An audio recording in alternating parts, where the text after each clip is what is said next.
우리가 마태복음 오늘 24장 말씀을 봅니다.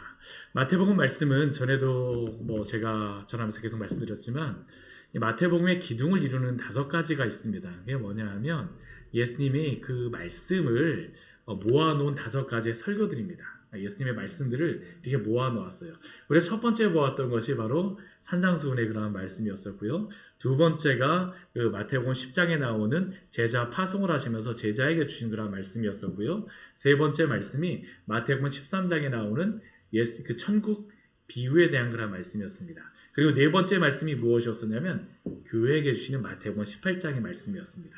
그리고 마지막 5번째 그런 말씀이 무엇이냐 하면 오늘 마지막 때 종말에 대한 그러한 말씀을 예수님께서 24장과 25장 말씀에서 주십니다.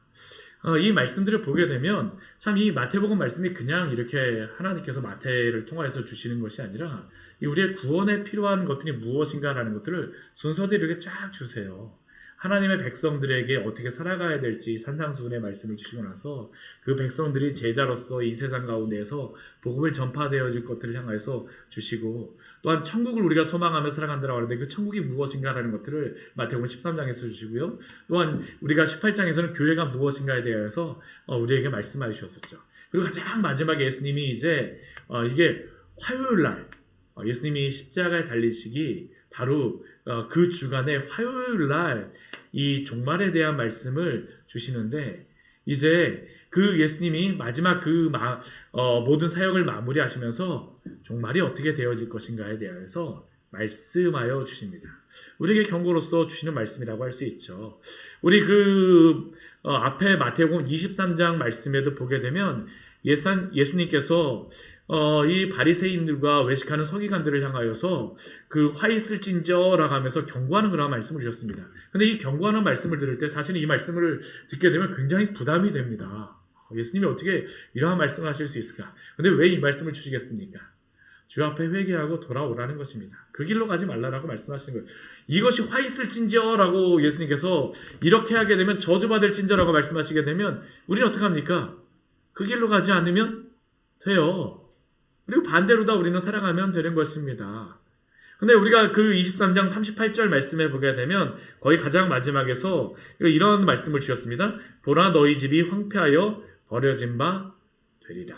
여기에서 이 너희 집이라고 하는 것은 예루살렘을 의미하는 것입니다. 예루살렘아 예루살렘아 말씀하셨었는데 그 예루살렘이 이제 황폐해질 것에 대해서 말씀하셨어요. 그리고 나서 이제 24장과 25장의 말씀이 나오게 되는 겁니다. 이게 연관되어져 있어요. 우리 24장 1절 말씀해 보게 되면 이 모든 말씀들을 하시고 나서 예수님께서 성전에서 나와서 가셨다라고 말씀하십니다. 그리고 어디로 가시냐면 감람산으로 올라가셨습니다. 예루살렘과 감람산은 정말 가까이 있습니다. 이게 제가 여기서 이렇게 설교를 아무리 많이 해도요, 가갖고 한 번만 딱 예루살렘을 둘러보게 되면 진짜 제가 수십 번 수백 번 설교하는 것보다 훨씬 낫습니다. 정말 그곳에 가서 한번 보게 되면 정말 어떻게 예수님이 이 말씀을 바로 여기서 이렇게 하시는구나 라는 것을 보게 되면 성경 말씀이 정말 잘 이해가 되어져요. 그래서 제가 성지순례 한번 가려고 그렇게 막 했던 건데, 오늘도 예수님께서 성전에서 나와서 가십니다. 성전 나와서 가시게 되면 바로 감람산이 있습니다. 이 기드론 골짜기를 지나가고 감람산 거기 올라가기까지가 1km 한 그 정도밖에 되어지는 않습니다. 이 기드론 골짜기 쭉 내려간 다음에 감람산 꼭대기로다 쭉 올라가게 되면 그 예루살렘 성전을 내려다보게 됩니다. 저도 마지막에 가장 이스라엘에서 떠날 때 어디 가서 있었었냐면 마지막 전날에 감람산 위에 올라가고 해가 지는 그 모습, 예루살렘 성전을 이렇게 쭉 보면서 있었습니다. 오늘 예수님께서 바로 이 모습입니다. 예수님이 성전에 나와서 가셔서 나아가시죠. 그리고 그렇게 나아가실 때에 제자들이 그 성전 건물을 가리켜 보이면서 가리켜 보이려고 나옵니다. 이 제자들이 이렇게 말하는 이유는 무엇이었을까요? 이 갈릴리 출신이었던 이 제자들 같은 경우에는 이 예루살렘 성전을 많이 그렇게 볼 기회가 없었습니다. 진짜 1년에 한두 번 뭐 와갖고 이렇게 보고 있는 건데, 이 예루살렘 성전을 볼 때마다 그 웅장한 모습, 이 헤롯이 다시 증축을 하면서 그 성전과 그러한 성벽들을 다시 증축하면서 그 웅장한 모습을 보면서, 와, 예수님 이게 정말로 잘 지어지지 않았습니까? 라고 지금 예수님께 이야기하는 것입니다. 근데 예수님께서 그러한 그 이스라엘 제자들 향해서 무엇이라고 말씀하실까요? 우리 2절 말씀에 보게 되면, 내가 진실로 너희에게 이르노니 무엇이라고요? 돌 하나도 돌 위에 남지 아니하고 다 무너뜨려지리라 라고 경고하시며 말씀하십니다. 아까 38절에서 보라 너희 집이 황폐하여 버려진 바 되리라 라고 예수님께서 말씀하셨는데, 성전 나오면서 제자들은 저 성전을 가르치면서 오, 너무 웅장하게 잘 만들어지지 않았습니까? 정말 그렇습니다. 해가 지는 지금 이제 아마 이 오후가 되기 때문에, 이 예루살렘 같은 경우는 보게 되면 오후가 되게 되면 해가 지는 그러한 모습하고 이곳이 그 황금색으로 빛나기 때문에 거기에 그러한 그 지어진 그러한 건물과 함께 굉장히 웅장하게 멋지게 보입니다. 그러한 것을 보면서 와, 멋지지 않습니까? 라고 이야기하는데, 예수님께서 뭐라고 말씀하세요? 돌 하나도 돌 위에 남지 않고 다 무너뜨려지리라고 예수님께서 경고하시는 것입니다. 근데 우리가 이 말씀을 보면서 한 가지 우리가 주의할 게 있습니다. 그게 뭐냐면 24장 1절 말씀을 보게 되면, 예수님께서 성전에서 어떻게 하십니까? 나오셔서 가셨다라고 이야기를 합니다. 이 성전의 멸망이 언제서부터 시작이 될까요? 성전의 무너짐이 언제서부터 무너짐이 시작될까요? 멸망이. 물론 이후의 말씀에서 성전 파괴와 종말에 대하여서 예수님께서 말씀하여 주시지만, 예루살렘 성전의 파괴와 멸망은 예수님이 성전에서 나오실 때 사실은 시작된 것입니다. 왜 그렇습니까? 예수 그리스도가 없는 성전은 이미 그 성전으로서의 구실을 다한 것이기 때문입니다. 우리가 에스겔 말씀에 보게 되면 이것을 볼 수가 있어요. 에스겔 말씀에 보게 되면 하나님께서 예루살렘의 멸망에 대하여서 경고하십니다. 근데 하나님께서 예루살렘의 멸망에 대하여서 경고하시고 나서 한 가지 그 모습으로 보여주신 게 무엇이냐 하면, 그 하나님의 그러한 임재가 그곳에서 동쪽 문으로 나가고 점점점 올라가는 모습이 나는데, 그게 어디로 다 가냐면 감람산으로 다 가는 것입니다. 지금 모습하고 동일해요. 하나님의 임재가 없는 곳, 그리스도가 머물지 않는 곳은 더 이상 성전이 아닙니다. 성전은 무엇일까요? 바로 그리스도가 계신 곳입니다. 우리가 요즘에 오후 예배 때 교회에 대하여서 보고 있는데, 교회는 몸으로서 우리에게 이야기를 하죠. 근데 그 교회의 몸을 이룰 때에 머리를 누구로서 이야기하고 있습니까? 그리스도로서 이야기를 하죠. 그리스도를 머리로 해서 지체들이 있는 곳, 그것이 바로 성전이요 교회로서 우리에게 말씀하고 있는데, 그리스도가 없는 그곳은 결코 성전도 아니며 교회도 아니라는 것을 우리는 기억해야 합니다. 성도도 동일합니다. 왜 우리가 성도입니까? 예수님을 믿고 구원을 받았기 때문입니다. 우리가 예수님을 믿고 구원을 받았다는 것은 예수님과 우리가 연합하였다라고 이야기하는데, 그리스도가 우리 안에 연합하여서 우리와 내주하시는 것입니다.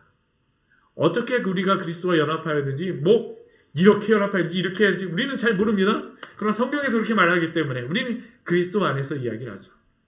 성도는 그리스도와 연합하였기 때문에 성도가 되어지는 것입니다. 교회도 그리스도가 머리가 되어주기 때문에 교회가 되어지는 것입니다. 근데 그리스도가 없는 곳은 교회일까요? 아닙니다. 그리스도가 없는 성도, 그리스도를 믿고 그리스도와 연합하지 않은 사람이 성도일까요? 그렇지 않다라는 것을 우리는 기억해야 합니다. 오늘 그래서 이 말씀은 굉장히 의미심장하죠. 예수께서 성전에서 나와서 가실 때에 우리 광야의 샘교회에서 그래서 가장 중요하게 생각해야 될 게 무엇일까요? 날마다 그리스도가 이 교회 안에서 우리와 함께 계시는 가운데에 역사하시기를 우리는 항상 간구해야 됩니다. 이게 항상 우리의 기도의 제목이 되어야 되겠죠. 근데 이렇게 예수님께서 그 돌아나도 돌 위에 남지 않고 다 무너뜨리라라고 말씀하시면서 감람산 위에 앉으셨을 때에 제자들이 이제 조용히 와서 묻는 겁니다. 사람들이 이제 다 갔습니다. 제자들만 남았어요. 오늘 새벽에 제가 말씀드렸었는데 우리 23장 우리 39절 말씀에서 이제부터는 찬송하리로다 주의 이름으로 오시는 이여 할 때까지 나를 보지 못하리라라고 그 무리들에게는 이야기하였지만 더 이상 무리들에게는 예수님께서 자신의 모습을 보이시지 않습니다. 그냥 누구와 함께 계실까요? 제자들과 함께 있는 겁니다. 제자들과 함께 있을 때에 예수님이 돌아나도 돌 위에 남지 않고 다 무너뜨리라고 하니까 제자들이 와서 이제 예수님께 조용히 질문하는 겁니다. 조용히 질문하는 겁니다. 예루살렘 성전을 보고 계시는 예수님 향해서 질문합니다. 예수님, 우리에게 알려주십시오. 어느 때에 이런 일이 있겠사오며 또 주의 임하심과 세상 끝에는 무슨 징조가 있사오리까. 근데 이 말씀에는 두 가지의 질문이 사실은 여기에 함께 있음을 우리는 기억해야 됩니다. 첫 번째 질문은 무엇일까요? 어느 때에 이런 일이 있겠사오며. 어느 때에 이런 일이라고 하는 것은 어떠한 일이겠습니까? 돌아나도 돌 위에 남지 않고 다 무너지리라고 하는 그 예루살렘의 파괴와 그러한 다 무너짐이 언제 있겠사오며 또 우리 뒤에 보게 되면 주의 임하심과 세상 끝에는 무슨 징조가 있사오리까 라는 질문은 또 무엇이겠습니까? 예수님이 다시 재림하실 때에 그 마지막이 어떻게 되겠습니까? 라는 그러한 질문입니다. 근데 이 제자들이 가지고 있는 그러한 생각 중에 한 가지 무엇이냐면 예루살렘 성전은 예수님이 다시 재림하시기 전까지는 결코 무너지지 않을 것이다 라고 하는 그러한 생각이 있었습니다. 그런데 예루살렘 성전은 어떻게 될까요? AD 70년경에 다 무너지게 되어집니다. 그들의 기대하고 상관없이 그 헤롯이 이 예루살렘 성전을 증축하기 시작해 새로 이렇게 다시 잘 짓기 시작해서 아름답게 지었지만 그들은 그 예루살렘 성전이 영원할 것이다 라고 생각을 하였지만 그것도 어떻게 됩니까? 불과 예수님이 승천하시고 나서 한 30년, 40년 이내에 이 예루살렘 성전은 다 무너지게 되어집니다. 그러다 그렇다고 해서 예수님의 재림이 임할까요? 바로 그것은 아닙니다.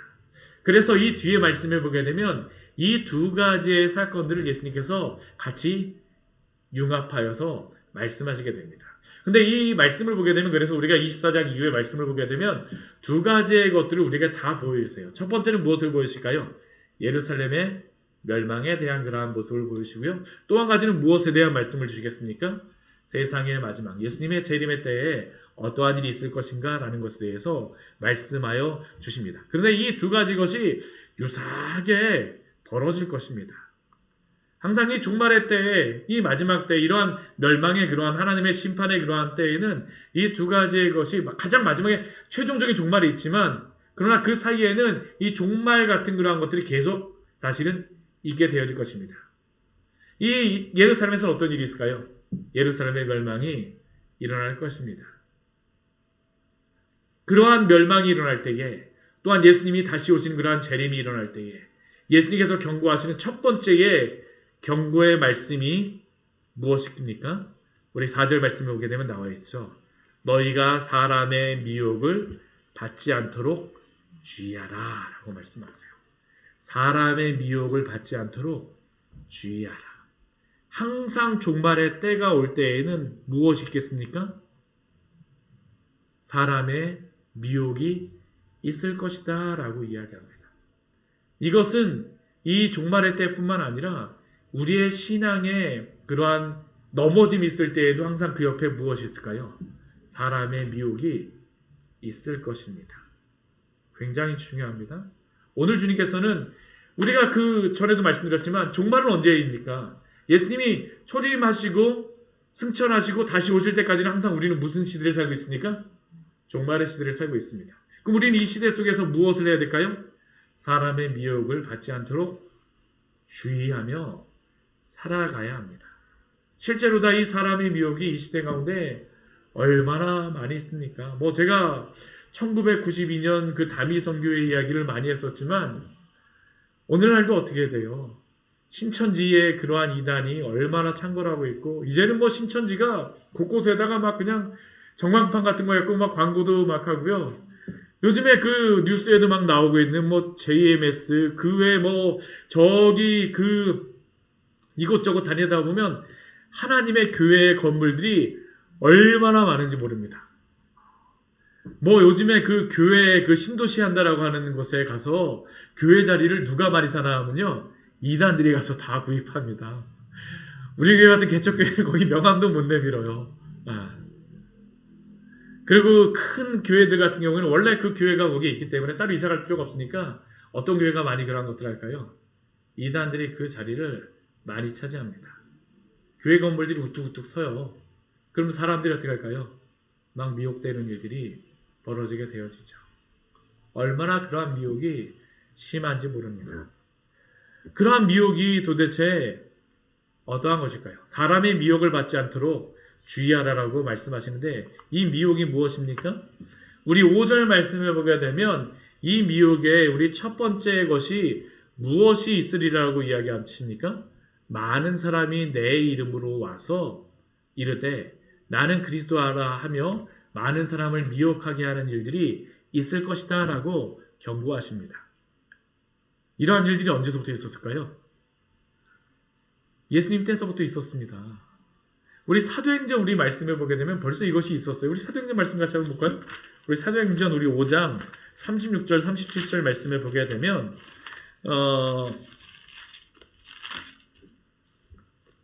가말렐이라고 하는 이 바리새인이 사도들을 막 박해하려고 사람들이 박해하려고 하니까 그냥 내비두라라고 하면서 그가 이야기했던 몇 가지 사건이 있습니다. 36절 37절 같이 한번 읽어볼까요?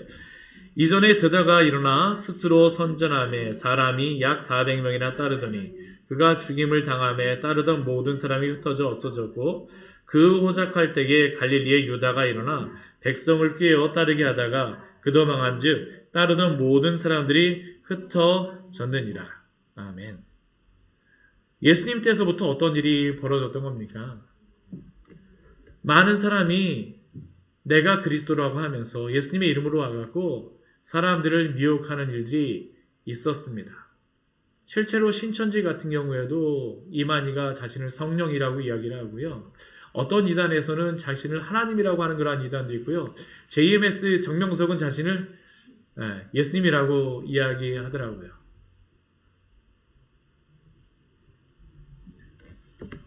얼마나 이 시대 가운데에 이러한 일들이 꾸준히 있습니까? 역사상에서 그러한 일들이 계속적으로 일어나고 있습니다. 근데 예수님께서 우리에게 무엇이라고 말씀하실까요? 너희가 사람의 미혹을 받지 않도록 주의하라라고 말씀하세요. 내가 하나님이라고 하며 내가 예수님이라고 하고 내가 성령님이라고 성삼일체가 다 나옵니다. 막 그래갖고 사람을 미혹을 하죠. 그러나 그러한 소리에 미혹되지 마십시오. 미혹되지 않는 것이 무엇입니까? 깨어있는 것입니다. 분별력이 있어야 돼요. 이게 우리가 쉽다라고 생각하지만 실제로 만약 그 속에 들어가게 되면 쉽지 않습니다. 신천지나 그 JMS나 그런 데 가서 보게 되면 그 사람들의 공통적인 게 뭐냐면 그 안에 있으면 너무나 좋다라고 이야기합니다. 그리고 그 안에 있으면서 저렇게 훌륭한 사람도 따르는데 분명하겠지라고 하면서 그냥 따라갑니다. 근데 어떻습니까? 우리에게도 오늘 하시는 말씀입니다.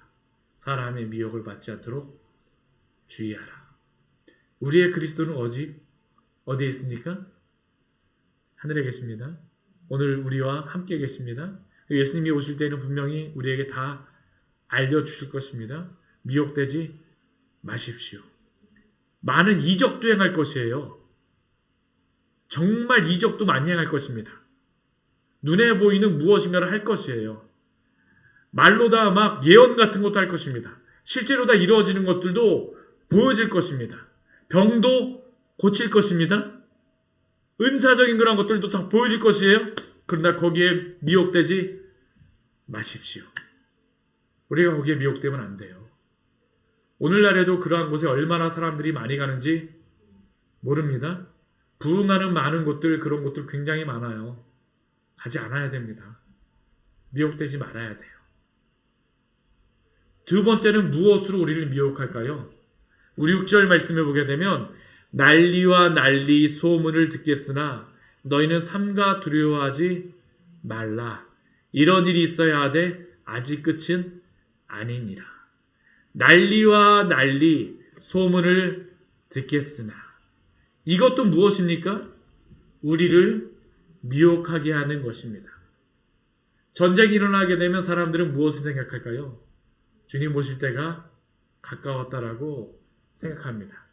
그러한 가운데에서 조금만 사람을 미혹하게 하는 사람이 누군가 나타나고 하게 되면 어떻게 할까요? 더 미혹하게 합니다. 우리 얼마 전에 코로나 막 했었잖아요. 그렇죠? 코로나가 그렇게 막 창궐하면서 사실은 미혹하게 하는 그러한 것들이 있었습니다. 무엇이었을까요?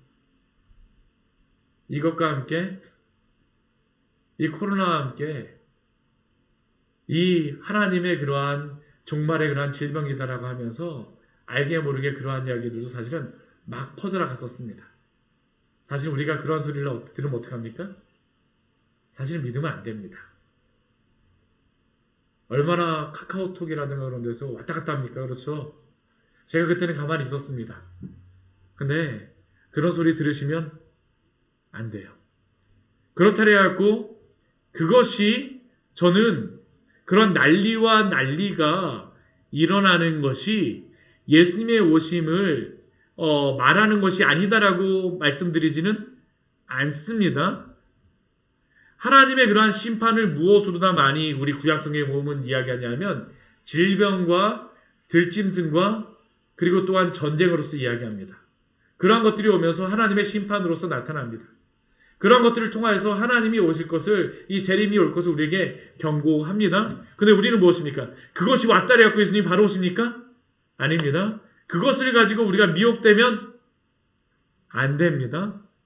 만약 이러한 것들을 가지고 이러한 것이 있을 수 나중에요. 만약 그 어떤 질병을 가지고선 그 고치고 하는 그러한 것들을 만약 어떤 사람이 한다라고 해보십시오. 그럼 어떻게 보일까요? 굉장히 뛰어나게 보일 거예요. 우리는 어떻게 해야 될까요? 따라가면 안 됩니다. 미혹되면 안 됩니다.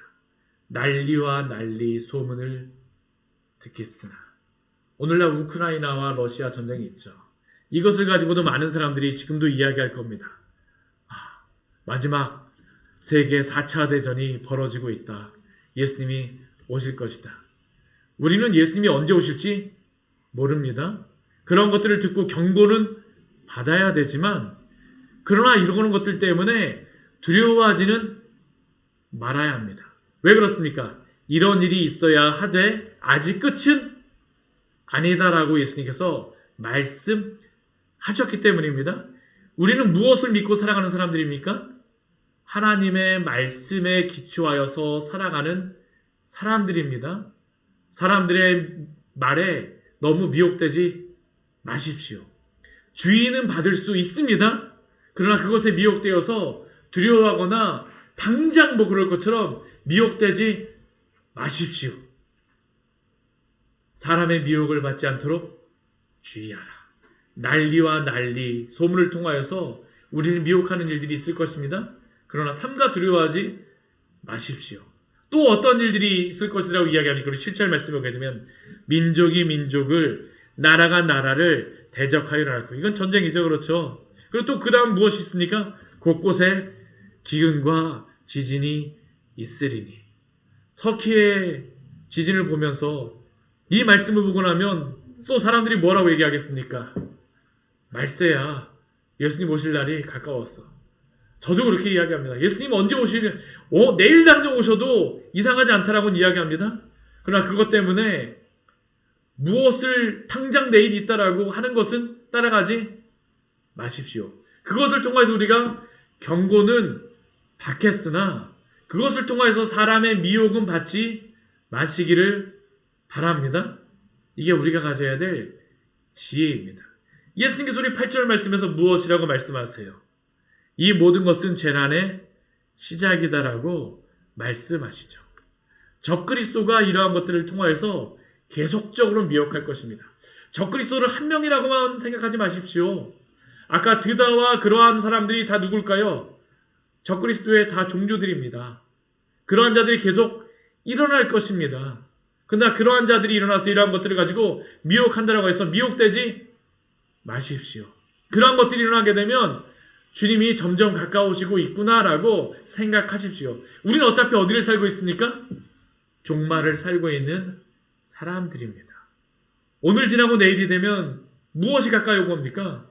주님 오실 날이 더 가까이 온 것입니다. 그 정도에서 우리는 기억하고 이러한 그 기근과 재난과 뭐 여러 가지 것들을 볼 때에 경고는 받겠으나 이것 때문에 사람에게 미혹되지는 마십시오. 예수님께서 계속적으로 말씀하세요. 실질적으로 그러한 일들이 있을 때에 사람들 간에서는 무엇일까? 겉으로 보기에는 이런 일들이 있을 것입니다. 근데 사람들 가운데에서도 일어나는 일들이 있어요. 우리 10절 말씀을 보게 되면 어떠한 미혹이 있을까요? 우리 10절 말씀 같이 한번 읽어볼까요? 그때 많은 사람이 실족하게 되어 서로 잡아주고 서로 미워하겠으며. 어떤 일이 벌어집니까? 그때 많은 사람이 실족하게 될 것입니다. 실족하게 되어질 것입니다. 실족하게 되어질 것이에요. 사람의 미혹이 어떻게 하는 겁니까? 넘어지는 자들이 많을 것이라는 겁니다. 실족이 있을 것입니다. 주님을 떠나기도 할 것이에요. 세상을 사랑하여서 세상으로 갈 것입니다. 돈을 사랑하여서 떠났던 데마와 같이 돈을 사랑하게 되면 돈을 따라서 가게 되고, 만약 사람을 사랑하여서 실족하게 되면 누구를 따라서 갈까요? 사람 따라서 주님을 떠나게 되어질 것이고, 명예가 만약 나에게 가장 중요한 것이라면 어떻게 할까요? 명예 때문에 실족하게 되어 떠나게 되어질 것입니다. 그러면서 어떻게 됩니까? 서로 잡아주고 서로 미워하겠으며. 교회 안에서도 이러한 일이 벌어질 수 있다라는 겁니다. 성도 안에서도 이런 일이 벌어질 수 있어요. 왜요? 사단이 교회를 무너뜨리려고 하니까요. 우리는 경고를 받아야 됩니다. 오늘 예수님께서 우리에게 주는 말씀입니다. 우리 11절 말씀에 또 어떤 일이 벌어질 것이라고 이야기합니까? 거짓 선지자가 많이 일어나 많은 사람을 미혹하겠으며. 왜 이단에 그렇게 사람들이 많이 보일까요? 더 신령하게 보입니다. 사실은요. 하나님의 말씀만을 전하게 되면 어떻게 할까요? 별거 없는 것처럼 보여요. 정말 희한하죠? 왜냐하면 하나님의 말씀으로만 전하게 되면 사람들에게 다가오질 않습니다. 오늘날 이 시대 가운데에 얼마나 많은 거짓 선지자가 일어나서 많은 사람을 미혹하고 있습니까? 미혹되지 마십시오. 결코 미혹되지 마세요. 짜릿한 거 너무 좋아하지 마십시오. 짜릿한 거 좋아하면 안 돼요, 우리들이요. 주님의 말씀 안에 있는 그 말씀들을 우리는 사모해야 됩니다. 많은 사람을 미혹하겠으며. 오늘도 일어나고 있는 일입니다. 큰 교회들 오히려 이단이 더 많아서요. 저기 흥덕에도 하나님의 교회 얼마나 큰 교회가 생겼는지 모릅니다. 또 우리 12절 말씀에 보게 되면 무슨 일이 벌어질까요? 불법이 성함으로 많은 사람의 사랑이 식어지리라. 어디에서도 일어날까요? 교회 안에서도 일어날 것입니다. 실제로 우리는 이걸 보고 있잖아요. 불법이 성함으로. 미혹되지 마십시오.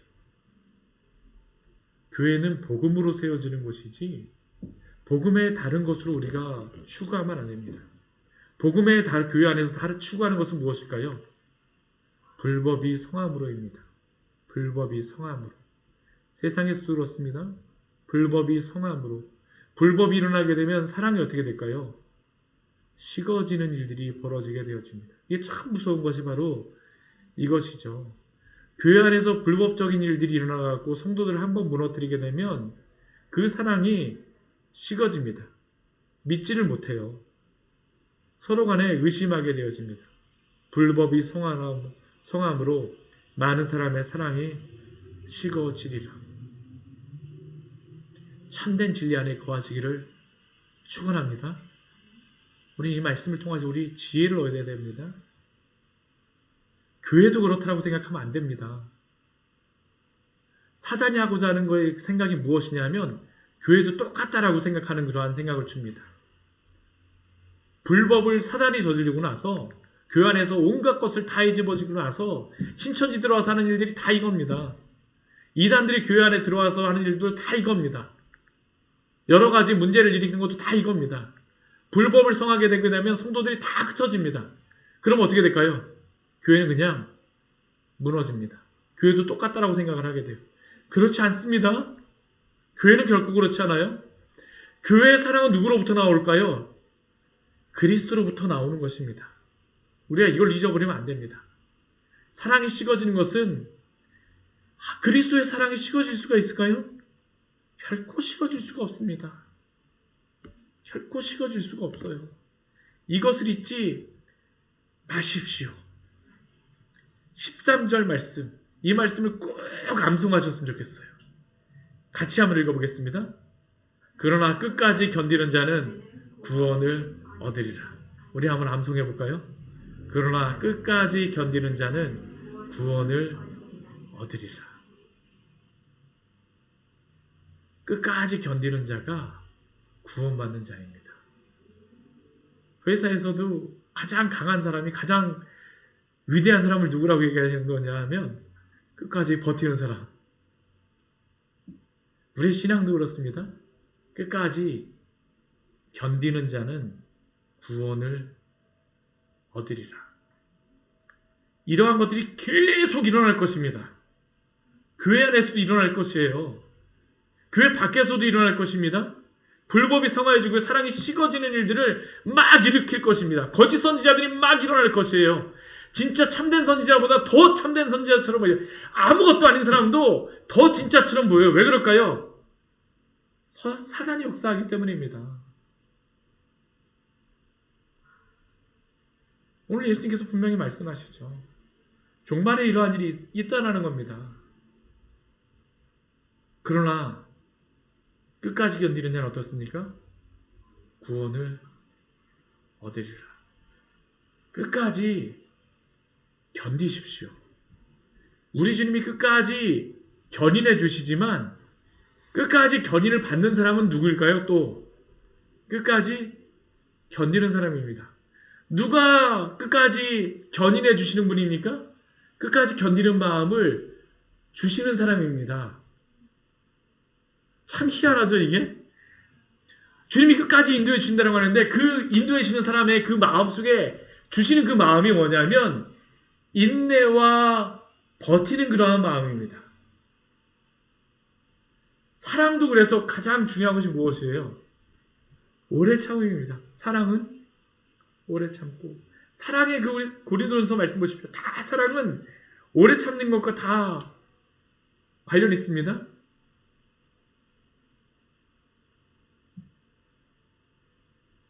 우리 성령의 열매 같은 경우에도 이 오래 참음하고 인내하고 관련이 있어요. 믿음, 소망, 사랑 이 세 가지는 항상 있을 것이네. 그 중에 제일은 사랑이라고 말씀하십니다. 그렇죠? 근데 이 믿음하고 소망하고 사랑 가운데 그 가장 또 밑바탕에 또 무엇이 있습니까? 우리에게 요구하시는 인내입니다.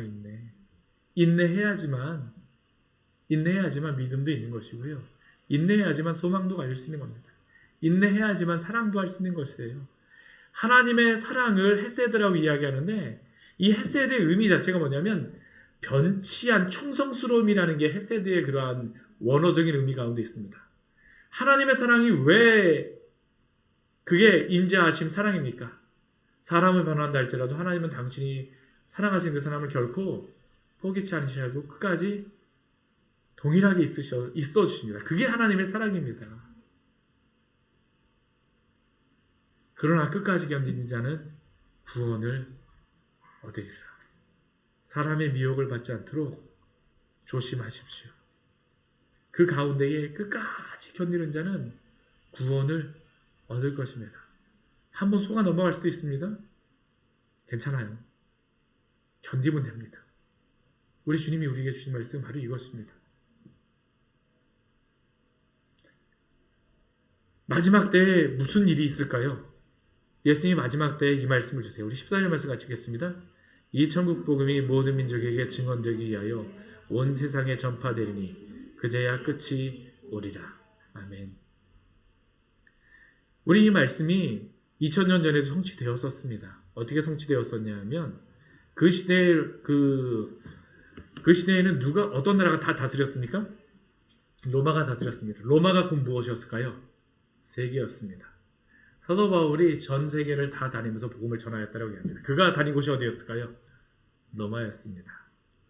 그리고 로마의 복음이 다 전해졌을 때 어떻게 됐을까요? 예루살렘이 멸망이 되어졌죠. 근데 그것은 1차적인 그런 것이라고 한다면 마지막 때 예수님이 오실 때 어떤 일이 벌어질까요? 온 세상의 모든 민족에게 복음이 참되게 전파되어질 것입니다. 그리고 그제야 끝이 오리라 라고 우리에게 말씀하십니다. 우리가 해야 될 일은 그러니까 무엇일까요? 주님 오실 때까지 주의 복음 전파하는 것입니다. 어떻게 하면서요? 끝까지 견디는 자는 구원을 얻으리라. 믿으면서 복음 전파하면서 사람의 미혹되지 않도록 날마다 깨어 있으십시오. 이게 마지막 때에 주님께서 우리에게 처음에 이 말씀을 시작하시면서 우리에게 주는 서론적인 말씀입니다. 이 믿음 가운데 날마다 서시기를 축원합니다. 같이 기도하도록 하겠습니다. 우리 오늘 말씀 같이 기억하시면서 우리 기도하기로 합니다.